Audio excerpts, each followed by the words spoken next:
What up? It's your boy Mac, back with some more boxing. Today, I want to talk about Ryan Garcia and the fight he got coming up with Gervonta Davis.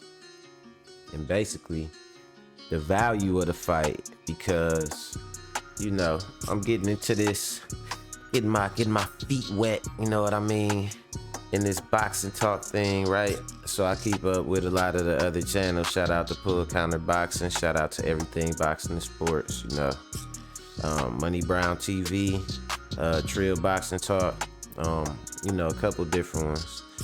Angry Man, Sports Media. And it's kind of a divide with this fight coming up between Ryan Garcia and Tank Davis. I seen one group of people saying that this would be the biggest fight in boxing, a bigger fight than the undisputed fight would have been with Terrence Crawford and Errol Spence Jr., just because the notoriety of the names involved. Then I seen somebody else say this fight brings no value at all, and basically it's just another one of Gervonta Davis fights where he's not getting pushed, and Ryan is still not the name that people are looking for, or still not the fight and the caliber of fight that people want to see. But I'm gonna cook on that in a second though, because I definitely feel like that's a misconception. At the least, it's a misconception. At the worst, is just flat out bias towards Gervonta Davis. I'm not one of the people that buys into the narrative that he hasn't fought anybody. When people fight people that he's fought after he fought them, and they still get credit. But that's one thing you could look for in this sport of boxing. With it being a business and with it being a sport, some fighters are going to be protected just because they bring in revenue. A lot of people might be invested in a fighter. I remember what trainer was that saying it? I'm trying to think of what fighter it was, but this trainer was saying, I want to say it was like Robert Garcia, but he was basically saying a lot of people are reluctant to put, that's who it was. It was whoever David Benavidez trainer is. And he was basically saying people are reluctant to, put that guy in there with a certain guy that they know could beat him, because it could derail their whole career. And if I'm a trainer, I'm a manager, something like that, I'm feeding my family through this fighter. Let's just keep it real. You know what I'm saying? It's a business and a sport, so you got a lot of people reluctant to make some of these fights for good reason. Some of these fighters are their bread and butter. And so that brings me to where I stand on the situation with Ryan Garcia and Gervonta Tank Davis, or whether the fight holds value or whether it's just a meaningless fight. And I'm somewhere off in the middle, right? I feel like he is what I call a popular cherry. You know what I'm saying? So it's always something to be said about popularity in the social media age. Popularity could translate over into currency. It could translate over into opportunities, especially in boxing. You have a lot of, people that haven't even been boxing. You could call them celebrity boxers, whatever you want to call them. I respect them for the work that they put in the sport, and I'll not name names. But you have people that haven't been boxing long get better opportunities than boxers, and you wonder why, and they ask why, and it's like, oh, well, they bring in revenue. People know who they are. So, a popular cherry, You can say a lot about Ryan Garcia, and you can say a lot about Tank Davis too, you know what I'm saying? But what we gonna do here, is we gonna break it down, and I'm gonna tell y'all how I feel about this shit. You know what I'm saying? So this the thing. I feel like Ryan, his value to the sport is similar to that of a celebrity boxer. When we talk about the four kings or whatnot, or the alleged, the so-called four kings at lightweight, which were Teofimo Lopez, Gervonta Tank Davis, Ryan Garcia, and Devin Haney. And I guess for good measure, I throw in, for the sake of what I'm telling y'all, I throw in George Kambosos, even though he wasn't considered one of them. He definitely threw himself in the mix. So we'll throw in George Kambosos. But the thing that you notice is that out of all of them, Ryan hasn't fought any of the other ones yet, and he has the weakest resume out of all of them. I feel like they're starting to fight each other. I guess you could say the same thing about Gervonta Davis, except his resume is better than Ryan Garcia's. Ryan Garcia definitely has the weakest resume. For people to criticize Gervonta Davis's resume, Ryan Garcia gets treated with kid gloves. He gets treated like he's some type of community center fighter, some type of after school, backyard boogie fighter or something. And every fight he takes, he gets extra credit sprinkled on top. Like every fight he takes is a step up or, something like that. But when you look at the people that he's fighting, it's usually guys that he'll take a fight that's like a tune-up, and then he'll take a fight that's like a step-up fight.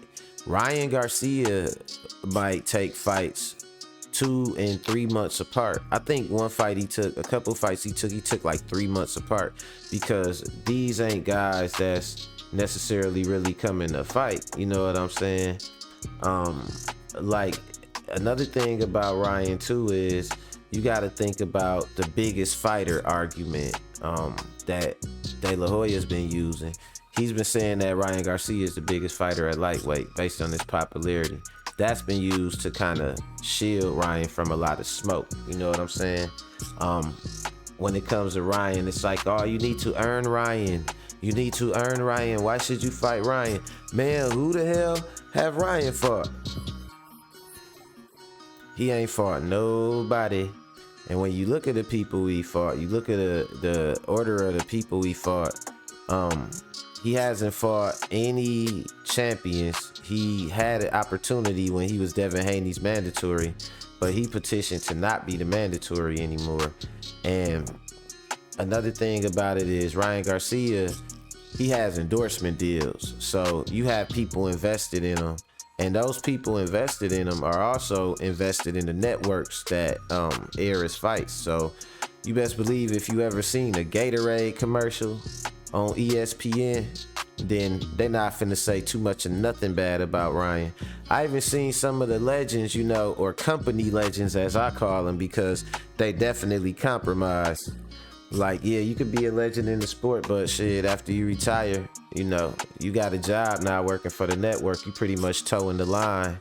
And that's where a lot of them fall in, because they will say things like, yeah, Ryan Garcia is the biggest fighter in the sport. And Ryan Garcia, he got credit for fighting Javier Fortuna. And Javier Fortuna, first of all, Ryan Garcia came in he didn't even make weight for that fight. He way bigger than Javier Fortuna. Javier Fortuna is on his way out. He was coming off of a loss to Jojo Diaz, and then after that he won a fight against somebody who I want to say he knocked out like in the first round. Just a fight to kind of build him up to the Ryan Garcia fight. And that's the thing, man. Ryan Garcia, he too busy fighting these fights that are like showcase fights, but he got fundamental flaws though. He get protected by, the business interests and stuff like that he got. But as far as being an actual legit boxer, he got so many flaws. He flat-footed. He has zero lateral movement. Like when you look right here and you see when Luke Campbell caught him in round 2 of the fight, it's because he just stands there. He thinks staring somebody down is a form of defense. I don't know. I think he too full of himself, and like the pressure he put on himself is what give him that performance anxiety. That's how I feel, you know. And he just do stuff like wind up on punches, you know what I mean? He like to stand there and then he just wind up on wide punches. I'm not convinced about Ryan. And then another thing he do is he gas in the mid rounds. For Ryan to really look good, he got to fight somebody kind of like you see when he fighting Javier Fortuna. Javier Fortuna is not really out there trying to win. You know what I mean? If he fight a game fighter, Ryan Garcia might be toast. You know what I mean? So when it comes to somebody like Gervonta Tank Davis, you know, that's a whole different breed. That's a whole different caliber of fight that you taking on right there. And, you know, I think with that, his mental fragility and everything like that, you know, I don't know.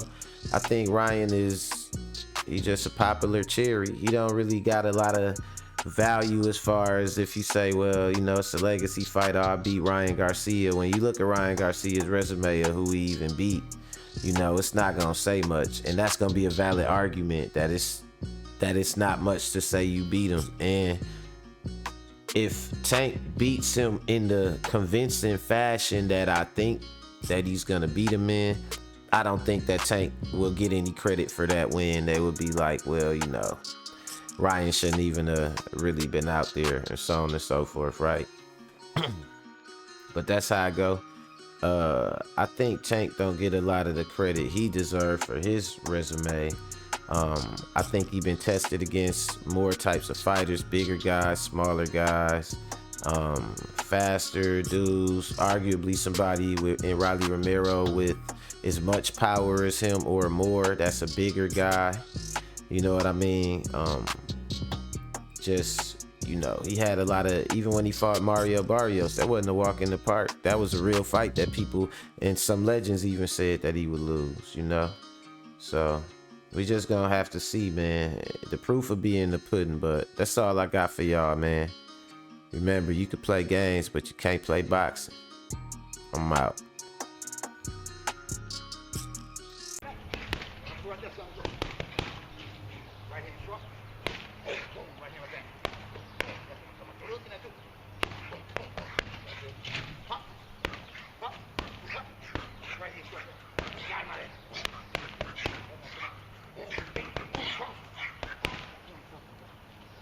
Right hand on top.